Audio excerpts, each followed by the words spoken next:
হাত জোর করে বলতেছে, হাত জোর করে তোদের কাছে আল্লাহর দোহাই লাগে, আমি শেষ করে দিচ্ছি, হবে না ইন্টেলেকচুয়াল আলোচনা এখানে হবে না। আমি এই যে আল্লাহর ওয়াস্তে জায়গা না হলে ওদিকে যাও। কোরআনের মাহফিলে বিশৃঙ্খলা, এটা কাফিরদের আলামত। কাফিররা শীষ দিত, শীষ। আহারে, আর এরপরে যে কি ভাষা আসবে তোমাদের জন্য আমার মুখ থেকে আমি নিজেও জানি না, আমি নিজেও জানি না। 1 ঘন্টা যাবত ধাক্কা ধাক্কি মারামারি, তো আসতে বলছে কে তোমাকে? পেছনে চলে যাও, জায়গা না পেলে। পুরো প্রোগ্রামটাই নষ্ট করে দিল।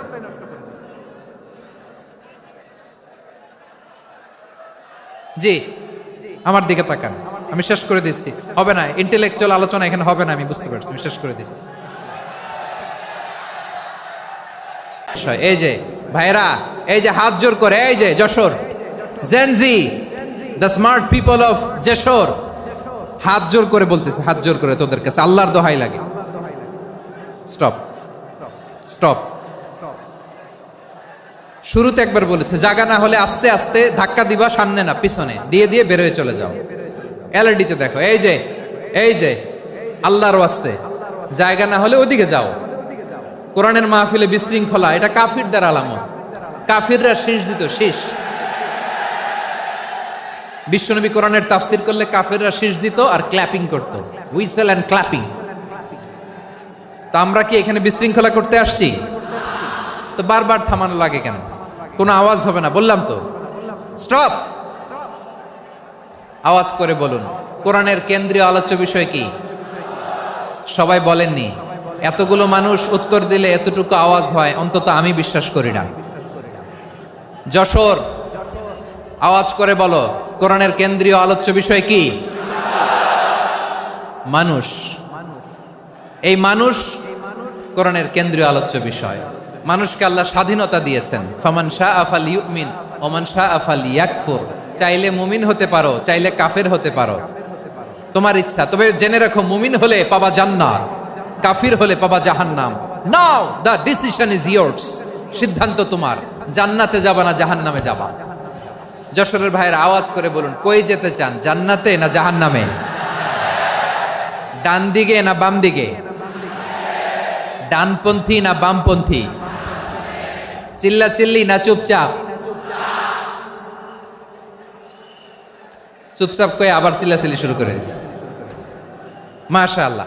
তাহলে কোরআনের কেন্দ্রীয় আলোচ্য বিষয় মানুষ। আমার সাথে থাকতে হবে, তোমাদেরকে নিয়ে আমি আলোচনা শেষ পর্যন্ত যাব। অনেক গুরুত্বপূর্ণ কথা বাকি আছে, আমাকে সহযোগিতা করতে হবে। মাশাআল্লাহ, এই তো ঠান্ডা হয়েছে। হ্যাঁ, ঠিক আছে ঠিক আছে ঠিক আছে। মানুষকে আল্লাহ এত স্বাধীনতা দিয়েছেন, মানুষ চাইলে অনেক ভালো হইতে পারে। ভালোর রাস্তাও খোলা, খারাপ হওয়ার রাস্তাও খোলা। ভালো হইলে মানুষ অনেক ভালো, খারাপ হইলে অনেক খারাপ। ভালো হইলে সবচেয়ে ভালো, খারাপ হইলে সবচেয়ে খারাপ। এজন্য সিদ্ধান্ত আপনাকে নিতে হবে। আল্লাহ তাআলা বলছেন, লাকাদ খালাকনাল ইনসানা ফি আহসানি তাকওয়িম সুম্মা রাদাদনাহু আসফালা সাফিলিন। আমি মানুষকে অনেক সুন্দর অবয়বে, সুন্দর আকৃতিতে সৃষ্টি করেছি। তার শুধু চেহারার ডিজাইনটাই সুন্দর নয়, তার ব্রেনটা বড্ড সুন্দর, তার মানসিকতা বড্ড সুন্দর, তার সৃজনশীলতা বড্ড সুন্দর। পড়েন সুবহানাল্লাহ। আমাদের চেহারা, অবয়ব, ডিজাইন যে সুন্দর তা না, আমাদের ব্রেনটা অনেক সফিস্টিকেটেড ব্রেন, অনেক সফিস্টিকেটেড। এই 1.5 কেজি ব্রেন ইউজ করে মানুষ গোটা বিশ্বে সভ্যতা বিনির্মাণ করেছে, ঠিক কিনা? এই ব্রেন আল্লাহ তাআলা আমাকে দিয়েছে। এটারে কাজে লাগালে, আপনার 6 সেন্স কাজে লাগালে আপনি অনন্য মানুষ হয়ে উঠবেন, মহামানবে রূপান্তরিত হবেন। মানুষ হতে পারে, চাইলেই মহামানব হতে পারে। আবার যদি মানুষ চায়, খারাপও হতে পারে। আল্লাহ বললেন শুধু ভালোই না, ভালো হতে চাইলে অনেক ভালো তুমি হতে পারো, আবার খারাপ হতে চাইলে অনেক খারাপ তুমি হতে পারো। সুম্মা রাদাদনাহু আসফালা সাফিলিন।